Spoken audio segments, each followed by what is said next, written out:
Welcome to the station wagon. I'm the older brother, Mark. And I'm little sister Julie. This is the podcast where my brother and I give up something we take for granted and tell you how it goes. Buckle up and enjoy the ride.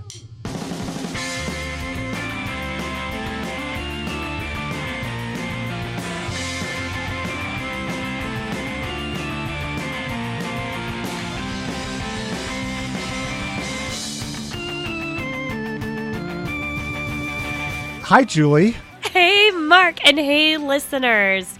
Hey, don't I sound awesome? You sound really good. Is that your Kathleen Turner voice? Yeah, totally. Lauren Bacall is what I'm going for. Oh, Lauren Bacall. Good. I think we're aging ourselves here. Yeah, you are.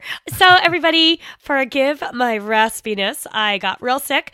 And so instead of recording in two parts like we normally do, our before and after, today we're just going to do one big chunk of a show where we'll start out with the history and science of handedness, of why we use left hands and right hands. And then we'll take a quick break for you to listen to the pleasure kills. And then we'll jump right into what happened when Mark and I tried giving up our dominant hands. We didn't give up our hands. We didn't chop off the hands. No, not at all. We just stopped, This is really exciting to do it in this brand new Why? format. Well, it's a new format. It's a totally new experience. Totally new and not at all the same whatsoever. So, hi everyone. Hi Mark. Give me a quiz. Yeah, would you like a hands. quiz about handedness? Yeah. Okay. Name 3 left-handed presidents. Lincoln? No. Clinton? Yes. Harrison? No. Okay. Do you want to keep So trying? I won because... Do you want to take a couple more guesses? Roosevelt. Yeah, I'll say Roosevelt because that's 2. I had a... Yeah, no. No? Okay, I give up. All right. Garfield, Hoover, Truman, Ford, Reagan, Bush, and Obama. Wow, that's a lot. Is that a lot? I mean, there's only been like 40-some presidents. Oh, God. Anyway, okay, All continue. Right. So far... So far you're doing typical. Terrible. Number 2, on The Simpsons, you know the television show The Simpsons, Julie? I'm familiar, yes. Yes. On The Simpsons, what was the name of Ned Flanders' store of left-handed supplies? Was it called the Leftorium, Left Mart, or Left Works? I think the Leftorium. That's right. Good job. You did it. Yeah, see, I know the important stuff. Oh, absolutely. No, that was really good. True or false, Julie? A person's cognitive style and personality are dictated by whether they are left or right-brained. False. Right. There's no scientific evidence for that at all. It's a myth. I know. I'm going to get into that, folks. Right on. Everyone always talks about being left brain, right brain. Not a thing. It's only a thing when you're talking about like physical processing of like eyesight. Right, exactly. But not personality or cognitive style or other like non-physical traits. Is awesomeness left-brained or right-brained? Well, it's clearly not whatever you've got. So Mark is left-handed, everybody. I'm right-handed. And so everything I know about lefties is based on what I know from Mark. Oh, that's good. You don't have any other left-handed people in your family? I ignore everyone else who's left-handed. Is that right? You're the only lefty I want to know. One is enough. That's really interesting. That kind of denigration is exactly what Princess Putrescence found out in her time travel this week. Oh my gosh. Are you going to tell us some history about handedness? I am. And yes! Do you hear that sound? Oh my gosh. Well, Julie. Are you really hungry?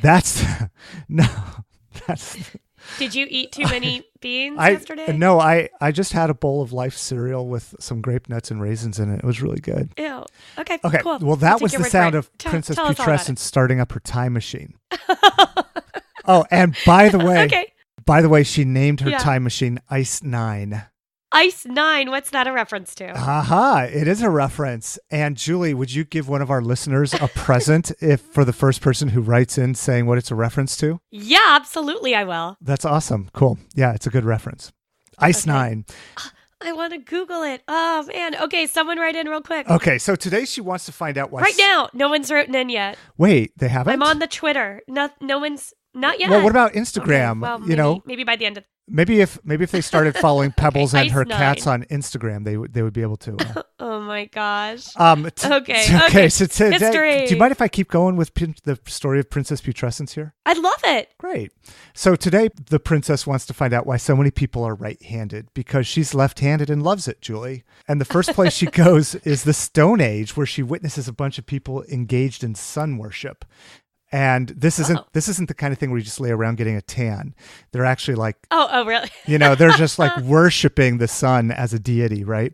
So she actually notices that they had to face south and move from left to right to watch the sun until it's set in the west.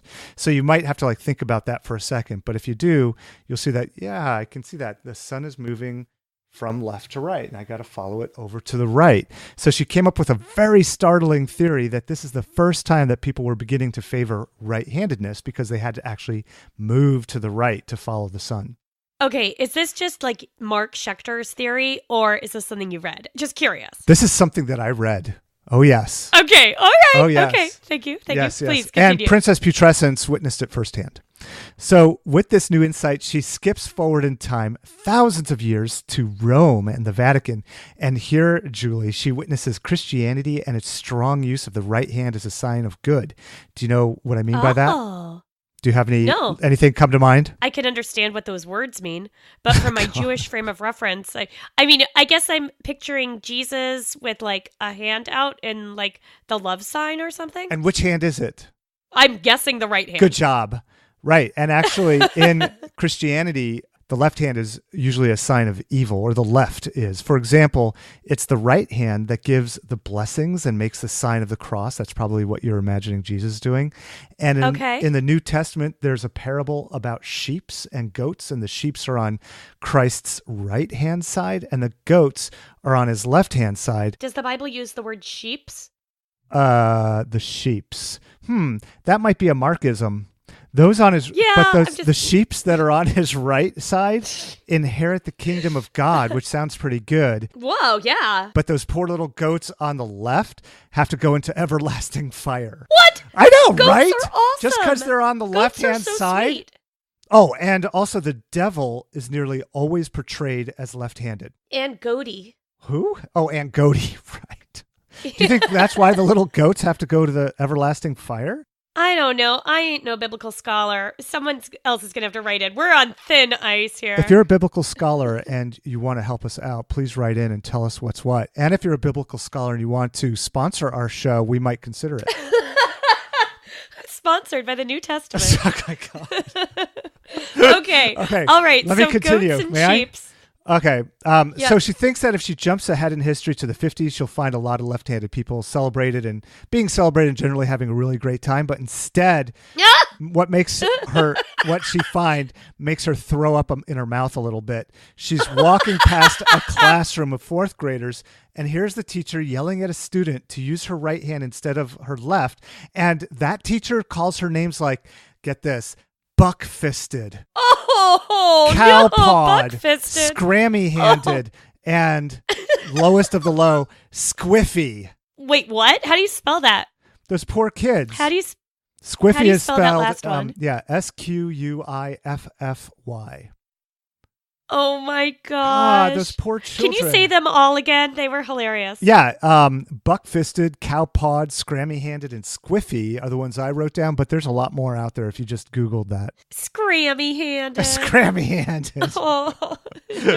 I kind of like buck-fisted. That man. sounds kind of macho. I'm buck-fisted. Yeah, a little. Right. So she jumped ahead to the 70s, and of course, things are going to start getting better for her. Here she does some serious research, probably very similarly to the kind you do, Julie.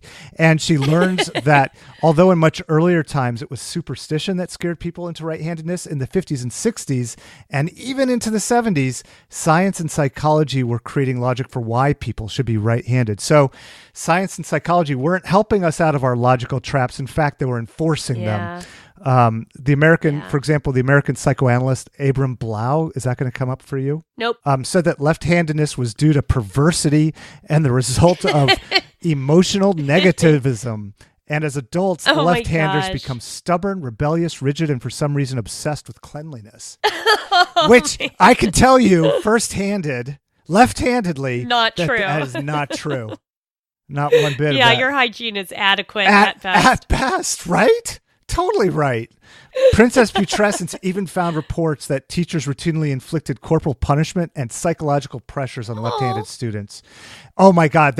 She saw them berating the students for everything from being part of evil doing, like being in cahoots with the devil, or even being a communist. Oh my gosh, seriously? Which is which is insane because the Soviet bloc countries in that same era maintained strict practice against left-handedness. Oh, so even their communism hate was misplaced. Right. Crazy. Just crazy.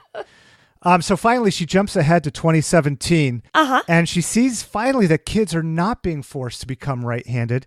She does see some kids using peer pressure to force left-handed kids to be right-handed, probably doing things like, oh, what's ugly, short, smelly, and left-handed named Julie standing right in front of me to try to, Me. You, yeah. She learned that the switch in positivity came in the last 40 years, basically, due to the work of John Dewey and other progressive education movements. So I bet that's why I'm still left-handed. And if I had gone through everything from 1970 and previous, I would probably have been overtly moved to being right-handed. Yeah. I mean, what was your experience like? Do you remember? The only thing that I remember about it is I could never find something to write with that wouldn't get all smeary. Yeah. What about scissors? I never had a problem with scissors. Oh, and I have a lot of problems. Okay. I'll talk about that in a little bit, but I just want to say that finally Putrescence, and this is where we'll end with her, okay, Julie? Okay. Finally with Putrescence, she's really happy about where the state of left-handedness is, although, of course, she's saddened that it took so long for society to be comfortable with left-handed people, of course. Back in her own futuristic time of 2117, she's walking down the street of Snoqualmie and stops by a shop to buy some Australian salted black licorice. And right as she was opening the door to the shop, she noticed in the window a shirt emblazoned with the saying, if the right side of the brain controls the left side of the body, the left side of the brain controls the right side of the body, then only left-handed people are in their right minds. And so she also buys herself a new left-handed scissors. Hilarious. Thank you. What a good one. Thank you. I remember when we were kids and they did the refinishing of Indianapolis's Union Station. There was a whole leftorium kind of shop. Oh, yeah, totally. Totally, I remember that place. That was one of my favorite things to go and visit. Absolutely. Totally. I had that shirt. There. I'm sure I got that shirt from that left-handed store. Yeah, I think so. I think but we yeah, also got so you a bumper sticker there. Besides like pencils and pens and that sort of thing, I honestly don't remember my teachers ever like instructing me to like turn my paper at that funky angle that you see left-handed people using. You ever see that? Yeah. Oh yeah. And so I don't do that. I just write normally, and I guess that's why my stuff is always smeared. Well, I know that you are someone who, like, you never write if you don't have to. You are always using a tablet or your phone or something. I mean, or typing. Yeah, I mostly type. Or typing. That's what I mean. Yeah. Yeah.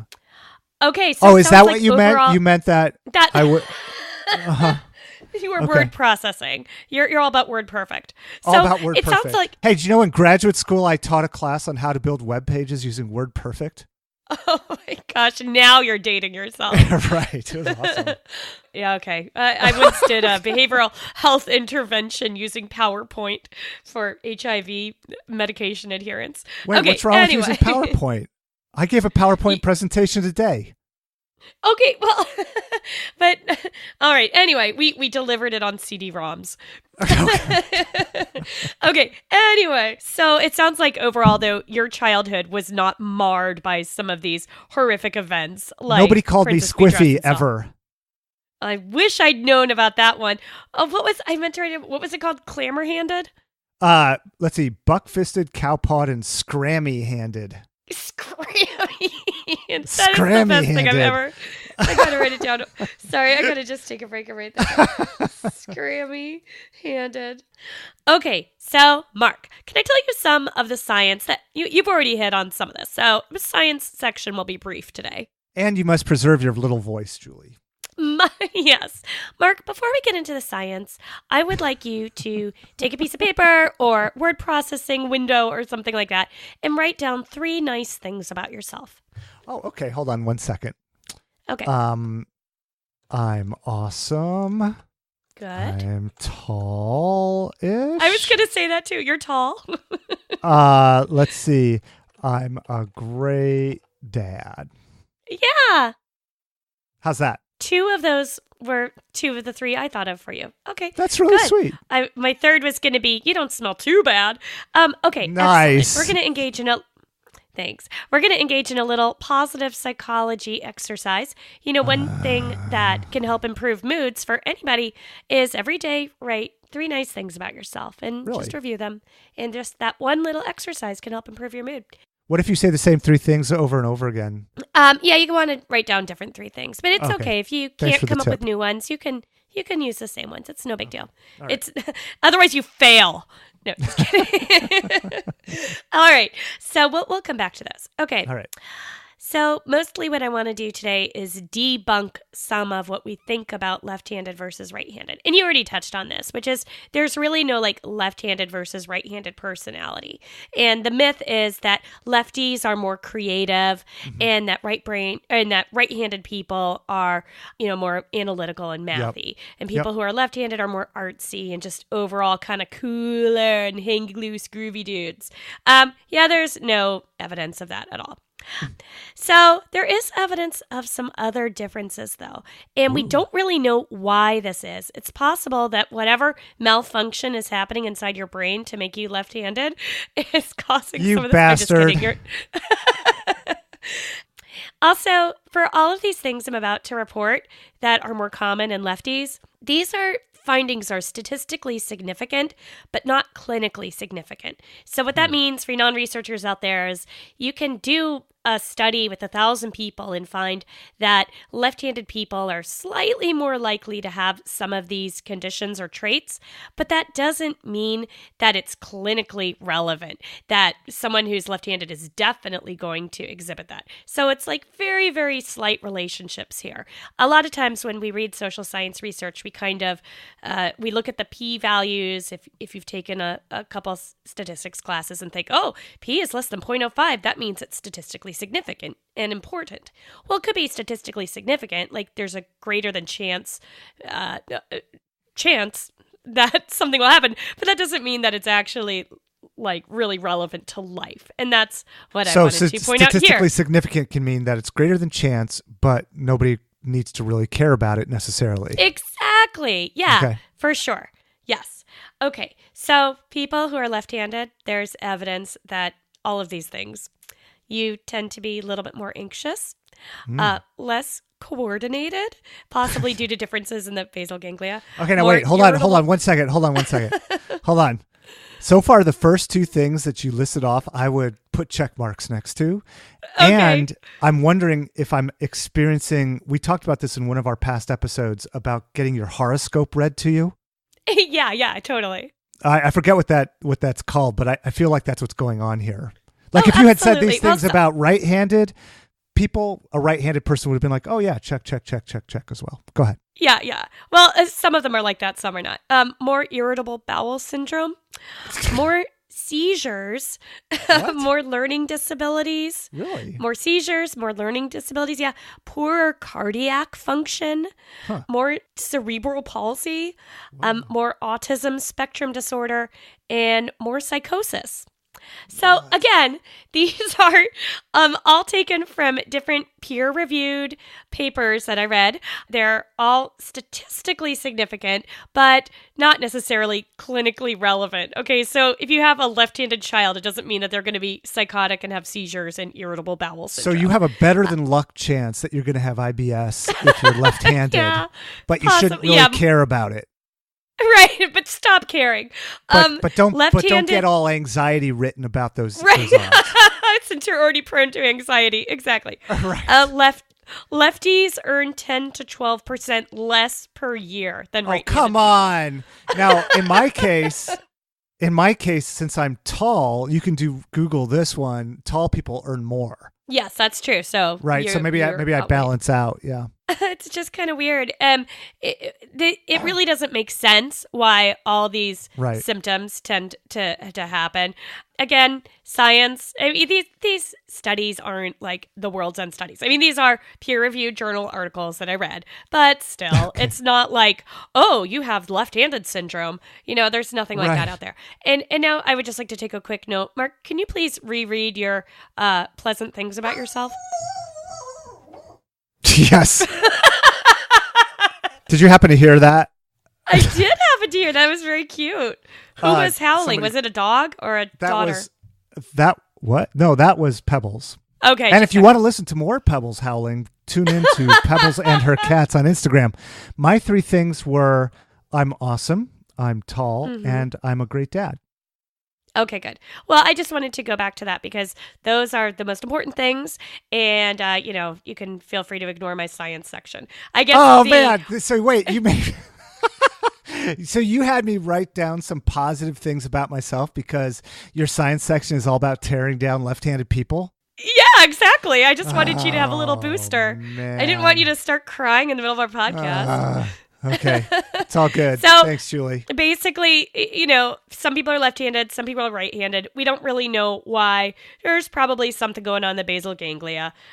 There's really no good reason to try to force a child to be left-handed or right-handed, except for in baseball, which is left-handed pitchers make more money. So, if you've got a kid that's ambidextrous and they're into baseball, I would slightly try to push them towards being a lefty just so they can make more money and support you in your old age. Why do they make more money? I don't know. I guess I don't really understand sports ball, but I guess it's harder to see where the ball's coming from or something. I don't know. It's unexpected. The batters aren't used to it. Or maybe it's left-handed batters make more money. I don't know. Oh my but God. In baseball, Olaf can let us know because I know when our son was first learning to play baseball, Olaf kept trying to make him a lefty. Do you mean Jason Kidd that lives in Olympia? Yeah. But he goes by Olaf on the podcast. Oh, okay, good. Yeah. Okay. So, what we're gonna do? Who's an Stop it. Okay. Jason barely supports my participation in this crazy antic, so we gotta be nice. I mean, Olaf. Okay. What we're gonna do is take a quick break to hear from some other podcasters who are left-handed, from other clamor-fisted monks, or what was it? Hold on, I wrote it down. From other scrammy-handed Right, scrammy-handed. I love it. And when we come back, we'll talk about what happened when Mark and I went for a couple weeks. I tried to be a lefty, and Mark tried to be a righty.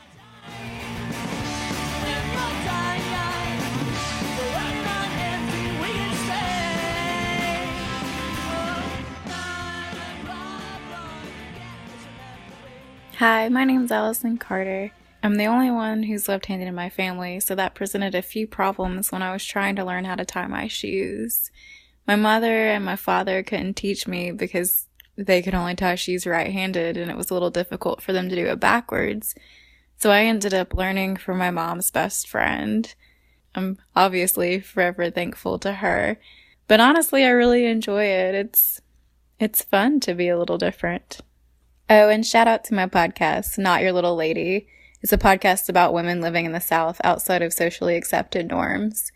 Hey guys, Derek from the Sometimes Geek podcast here, and growing up left-handed, everybody always mentioned, oh, lefties tend to be more creative, and I would typically agree with that. If I wanted to learn how to do anything with my left hand by watching someone, I had to basically learn backwards in my head. And that's not even including if I needed to learn how to use an everyday right-handed object like scissors and can openers and things like that. Unfortunately, as creative as my left hand may be, if I have to handwrite anything out, I'm going to end up with ink all over the palm of it. So there is a downside. Hey, it's Carly here, the resident lefty at the Underappreciated Movie Podcast, where we review movies we love, but nobody else does. I was raised in a house where 3 of the 5 of us are left-handed, which is really weird And of course, my mom, my sister, and I have all the usual left-handed person hang-ups and degrees of being able to do things right-handed. But I think the most unusual issue we have in common, so of course we attribute it to the left-handedness, is we all have trouble screwing lids back on containers. We can unscrew the lid, pour the juice, pour the soda, get the peanut butter, whatever it is. But as soon as we go to try to put the lid back on, about half the time it ends up on the floor or thrown frisbee style somewhere in the room. And then we have to find it, wash it, and try again. My name is Kent. I'm 26 and I'm a Planned Parenthood supporter and patient.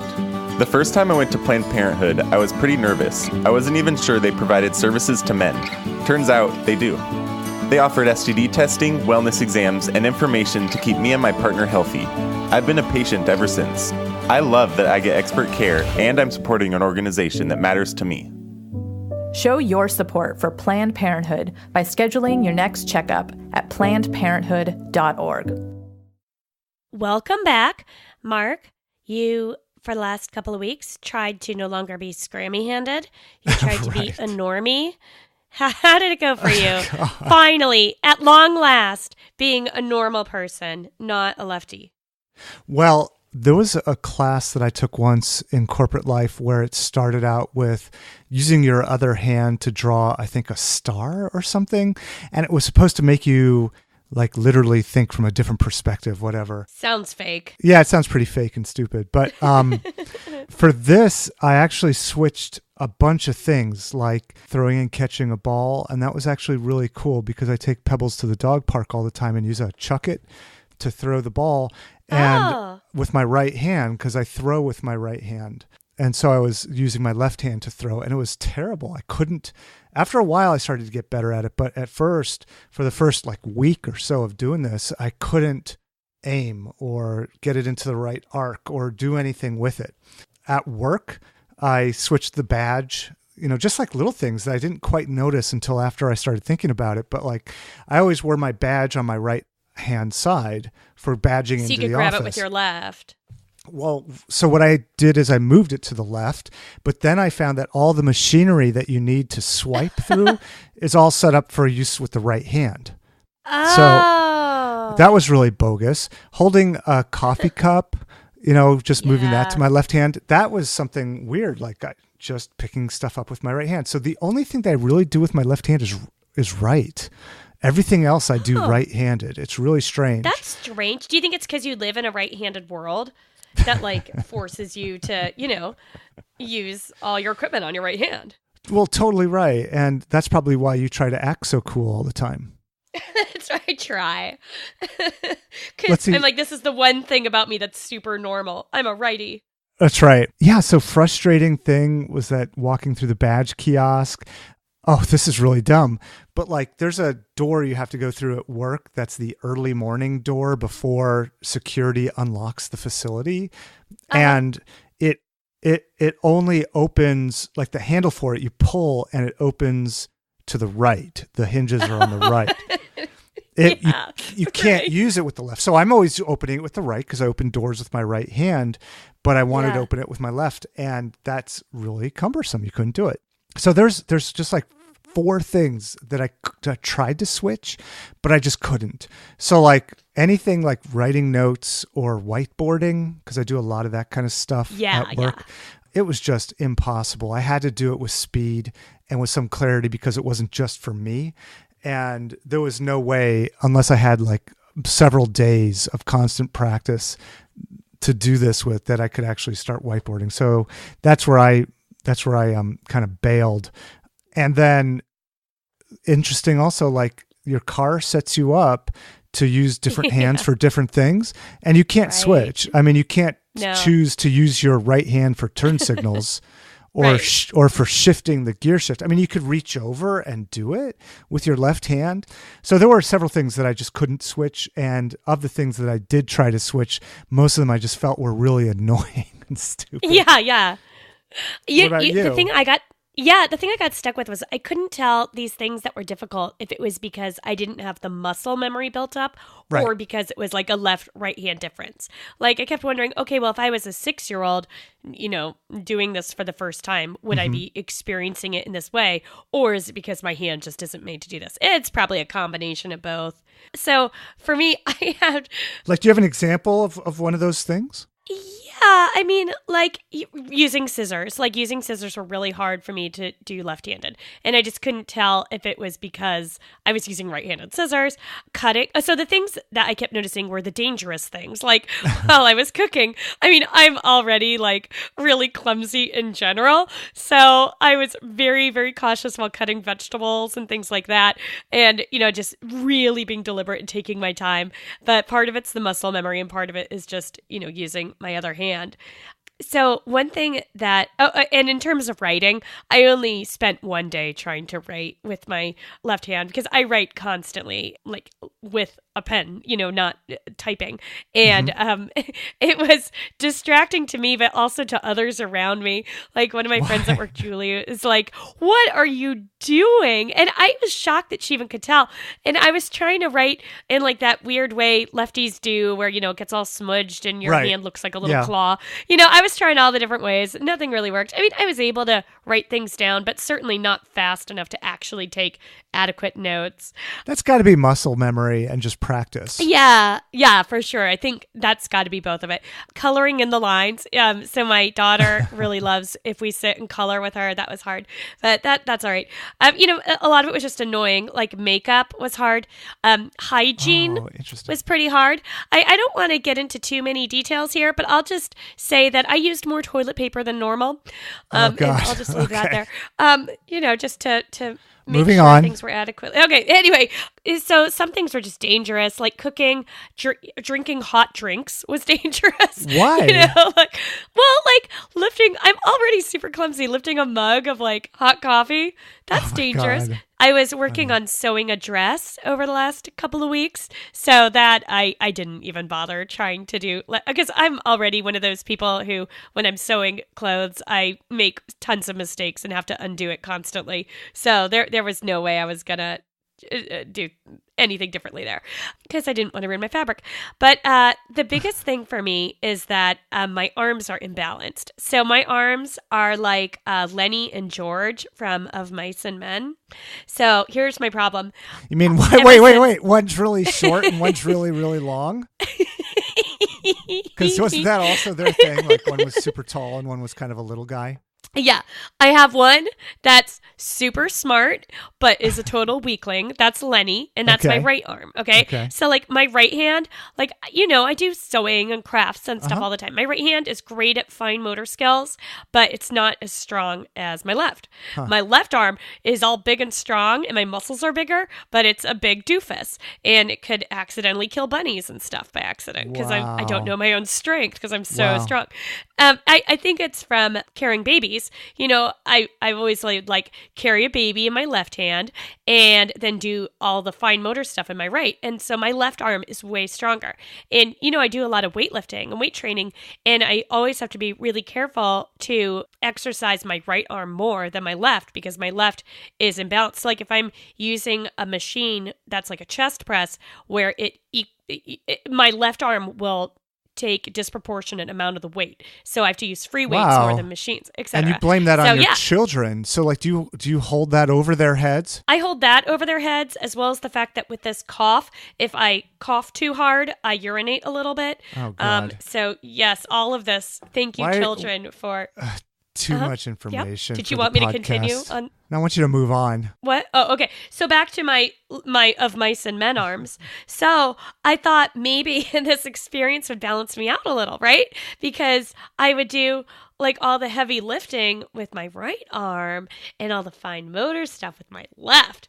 But I think it's going to take me a lot more than 2 weeks. I will say, from my experience, it did make me aware of just how difficult this is for people who like break their hands and things. And I've had carpal tunnel flare-ups before. So, I mean, I think that's probably more relevant. Most people don't just have to switch left or right hand. But also, it's definitely made me more aware of just all the stuff I hold with my left hand and stuff I do with my right hand. So like just bringing in groceries from the car, I will automatically, carry all the big heavy stuff with left so that I can use my key with my right hand to open the door. So it's just, throughout the day, every time I'm lifting weights or if I'm carrying my guitar case, I'm always going to carry it with my left hand so I can open the door with my right.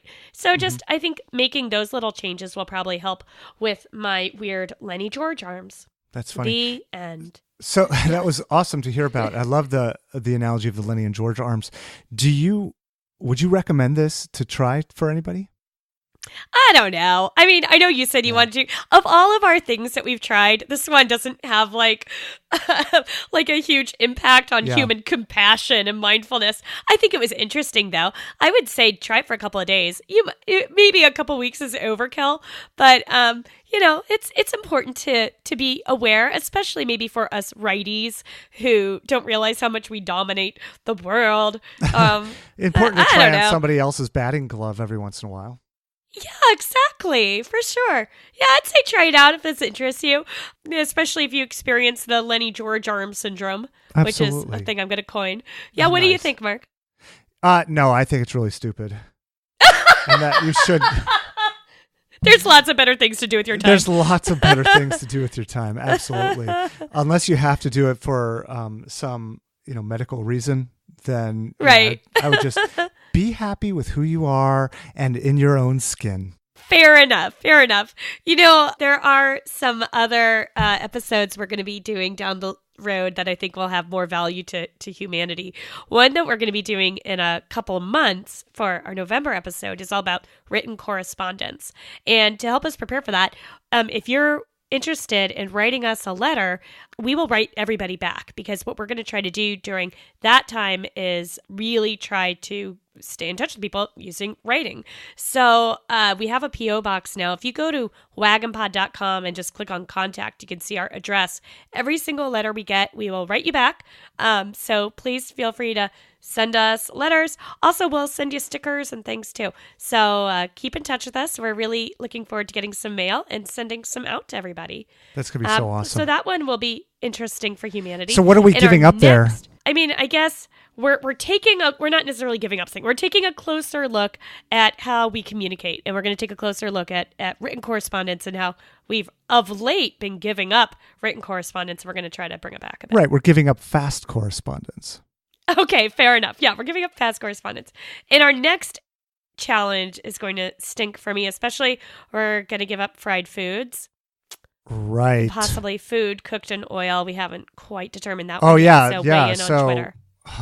Right. I forgot about that. Thanks for reminding me, Julie. Yeah, we're going to give up fried food. And so does that mean like all stir fried foods? Like that's what we going need to the Chinese restaurant, out.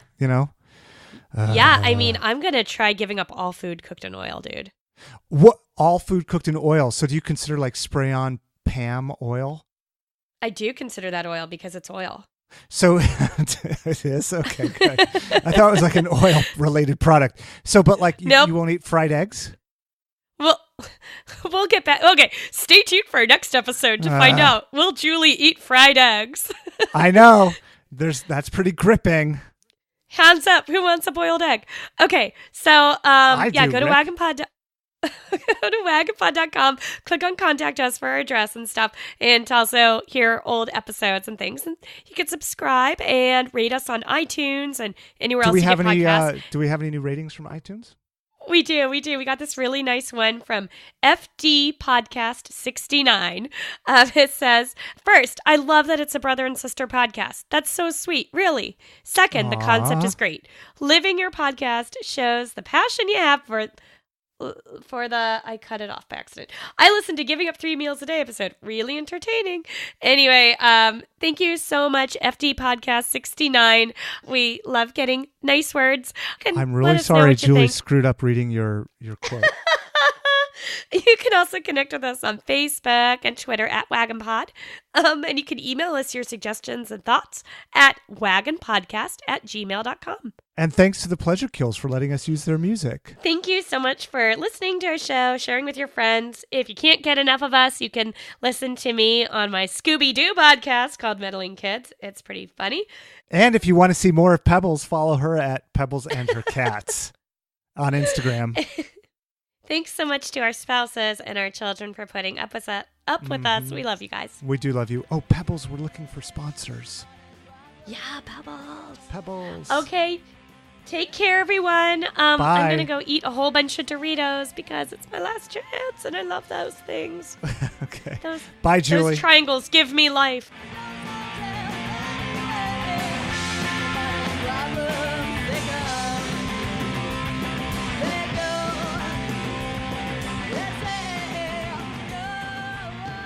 Do you want to go get some water? Go take a break and get some water. You sound like Okay, hold on. Yeah. Nice. Good. Get it all out, Julie. Get it out of there. Get that evil be out.